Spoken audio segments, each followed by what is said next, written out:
syarat agar seluruh perbuatan kita, baik akwal, ucapan maupun afal perbuatan kita itu benar-benar bersandar kepada apa yang sudah Allah tetapkan. Assalamualaikum warahmatullahi wabarakatuh. Bismillahi masyaallah, la yasuqul khaira ilallah. Bismillahi masyaallah, la yasrifu su'a ilallah. Bismillahi masyaallah, faman kana bin ni'matin faminallah. Bismillahi masyaallah, la hawla wa la quwwata illa billahil aliyyil azim. Alhamdulillahi rabbil alamin. Alhamdulillahillazi zalal khilafata hamiyatan lid-dinina wa ummati nabiyina Muhammadin sallallahu alaihi wasallam. Ashhadu an la ilaha illallah wahdahu la syarika lah wa ashhadu anna Muhammadan abduhu wa rasuluhu la nabiyya ba'dah. Nusalli wa nusallim ala nabiyyina Mustafa Muhammadin wa ala alihi wa ashabihi wa man tabi'ahum bi ihsanin ila yaumiddin, amma ba'd. Faqala Allah ta'ala fil Qur'anil Karim wa huwal asdaqul qailin. A'udzu billahi minasy syaithanir rajim. Bismillahirrahmanirrahim. Wasari'u ila magfiratin min rabbikum wa jannatin arduhas samawati wal ardu u'iddat lil muttaqin. Wa qala hadis Rasulullah sallallahu alaihi wasallam, wa izzati la ajma'u ala abdi khawfaini wa amnain. Idza khafani fid dunya amantuhu yaumal qiyamah wa idza amanani fid dunya akhabtuhu yaumal qiyamah. Rabbi israh li sadri wa yassir li amri wahlul 'uqdatam min lisani yafqahu qawli. Allahumma faqihna fid din wa 'allimna at-ta'wil. Sadaqallahul azim wa sadaqa nabiyul karim. Bapak Ibu dan seluruh jamaah salat fardu zuhur Masjid Ar-Rahman yang dimuliakan oleh Allah Subhanahu wa taala. Tidak ada kata yang indah dan pantas keluar dari lisan kita kecuali rasa syukur kita kehadirat Allah Subhanahu wa taala. Bersyukur atas limpahan rahmat, karunia, hidayah serta nikmatnya yang begitu banyak dan tak mungkin kita mampu menghitungnya satu persatu. Begitulah kata Allah. Lalu kemudian Allah abadikan di dalam firman yang mulianya, wa in ta'uddu ni'matallah la tuhsuha. Andaikan kalian menghitung-hitung nikmatku, la tuhsuha, maka tidak ada satupun dari kalian itu yang mampu menghitung nikmatku. Kalaulah kita tak mampu menghitung nikmat Allah, lalu bagaimana cara membalasnya?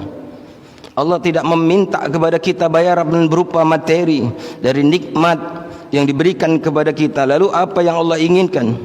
Allah hanya meminta kita ini taat saja. Allah hanya meminta kita ini tunduk patuh saja terhadap segala ketentuannya. Kemudian bersalawat kepada baginda Rasulullah sallallahu alaihi wasallam, wa bil qauli Allahumma salli ala sayyidina Muhammad wa ala alihi sayyidina Muhammad. Assalamu alayka ya Rasulullah.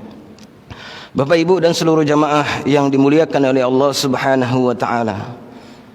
Umat Islam hari ini terus mengalami degradasi baik dari sisi akidah maupun pemikiran.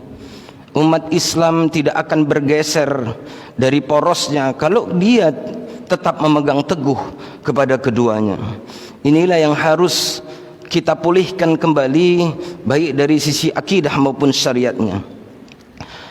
Yang harus kita pahami terlebih dahulu bahwa hakikat Allah menciptakan manusia itu tidak ada lain kecuali untuk menjalani ujian. Lalu kemudian Allah abadikan di dalam surat Al-Mulk ayat kedua, alladzi khalaqal mauta wal hayata liyabluwakum ayyukum ahsanu amala wa huwal azizul ghafur. Allah Subhanahu wa taala menciptakan kematian dan kehidupan tidak ada lain kecuali untuk menguji, liyabluwakum ayyukum ahsanu amala. tidak ada lain kecuali untuk memberikan ujian kepada manusia. Ujian apa? Tidak sembarang ujian. Ujian tentang kualitas amal, amal soleh yang berkualitas. Tidak hanya bicara kuantitas, tapi terlebih-lebih bicara kualitas. Ayyukum ahsanu amala. Lalu kemudian para ulama menjelaskan, Imam Fudul bin Iyad menjelaskan bahwa dalam ayat tersebut mengandung dua makna syarat agar seluruh perbuatan kita, baik akwal, ucapan maupun afal perbuatan kita itu benar-benar bersandar kepada apa yang sudah Allah tetapkan, yaitu ikhlas dan shawab. Nah, ikhlas itu tidak mungkin bisa kita amalkan tanpa memiliki akidah yang benar. Karena ikhlas itu lahir dari akidah, akidah yang benar, akidah yang lurus, akidah yang kokoh. Kemudian syarat kedua adalah shawab, benar. Kalau kita kaitkan dengan fakta dan realitas hari ini sungguh umat Islam tidak bersandar kepada keduanya secara totalitas. Lalu kemudian Allah tegaskan di dalam ayat yang lain, di dalam surat Al-Kahfi ayat 110, Allah terang benderang menjelaskan, faman kana yarju liqa'a rabbih falyamal amalan sholihan wala yusrik biibadati rabbih ahada. Barang siapa yang mengharap perjumpaan denganku, artinya dalam kandungan makna ayat ini adalah orang yang benar-benar rindu kepada Allah. Dia ingin berjumpa dengan Allah di yaumil qiyamah. Artinya kalau dia berharap berjumpa dengan Allah, ini maknanya adalah orang yang selamat ketika dia menjalani kehidupan di dunia. Dia berhasil melewati ujian yang sudah ditetapkan oleh Allah dan Rasulnya, sehingga nanti di yaumil qiyamah dia akan bertemu kepada Rabbnya.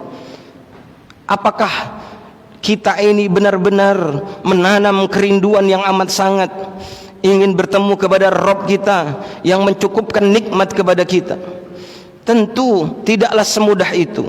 Lalu kemudian Allah persyaratkan, faman kana yarju liqa rabbih, apa syaratnya? Falyamal amalan sholihan. Maka kalian harus menjalankan amal-amal soleh. Lalu kemudian para ulama, para mufassir menjelaskan, Imam Ibnu Katsir dalam tafsirnya menjelaskan bahwa ayat ini mengandung syarat. Karena ayat ini kalau kita pahami dengan kaidah bahasa Arab, bahwa ayat ini diawali dengan kalimat syartiyah, bersyarat. Jadi kalau kita ini benar-benar rindu kepada Allah, ingin berjumpa dengan Allah, maknanya itu selamat. Karena hanya orang selamatlah yang akan bertemu kepada Rabbnya. Apa syaratnya? Falyamal amalan sholihan. Maka Imam Ibnu Katsir menjelaskan ada dua syarat landasan amal yang akan diterima dan diberi pahala oleh Allah Subhanahu wa taala. Dan ini syaratnya sudah mutlak, tidak bisa kita tawar lagi. Sudah ketetapan dari Allah dan Rasulnya. Apa syaratnya? Kata Imam Ibnu Katsir, yang pertama harus ikhlas. Ikhlas ini perkara yang mudah diucapkan tapi sulit untuk dibuktikan. Hari ini orang gampang sekali berbicara ikhlas, berbicara syukur. Itu mudah. Tapi dalam tataran perbuatan baik ucapan itu justru masih jauh dari makna yang sebenarnya. Kemudian syarat kedua adalah shawab, yaitu benar. Benar itu bukan menurut hawa nafsu kita, tapi benar itu benar-benar harus bersandar kepada apa yang sudah ditetapkan oleh Allah dan Rasulnya. Inilah syarat yang harus kita penuhi kalau kita ini benar-benar rindu kepada Allah, ingin bertemu kepada Allah. Al-Fakir menggambarkan syarat ini adalah sebagai garis besar atau kerangka dalam Islam. Islam hanya menjelaskan secara kerangka besar akidah dan syariat. Inilah yang harus kita detailkan dalam kajian-kajian tadi itu. Semua perbuatan manusia itu tidak mungkin tidak ada hukumnya. Semuanya baik ucapan maupun perbuatan itu pasti mengandung hukum Allah, sudah ditetapkan oleh Allah.